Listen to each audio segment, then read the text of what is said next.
నాన్న నాన్న నానా నానా ఎవరు వస్తున్నట్టున్నారు. సారీ బాబు, నిన్ను ఈ పరిస్థితుల్లో వదిలేయడం నాకు చాలా బాధగా ఉంది. నన్ను ఎవరైనా చూస్తే నాకు ప్రాబ్లం అవుతుంది. నాన్న నాన్న వంశీ, ఈ నెల ఎన్ని గుళ్ళల్లో దొంగతనం చేశారు? 13 బాస్. చూద్దాం రా. రే బాస్ వస్తున్నాడు ఈ నెల మాల్ చూడడానికి, అన్ని రెడీ చేయండి. అలాగే అన్న. మాల్ అంతా కరెక్ట్గా ఉందో లేదో చూద్దాం పద.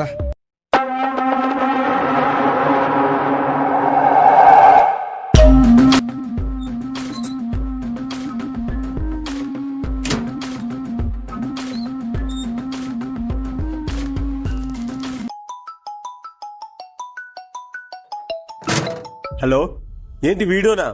ఇప్పుడు వాడు ఎక్కడ ఉన్నాడు? రవి వస్తున్నా, వాడెవడో కనుక్కో. వంశీ, కార్తీ. అలాగే బాస్.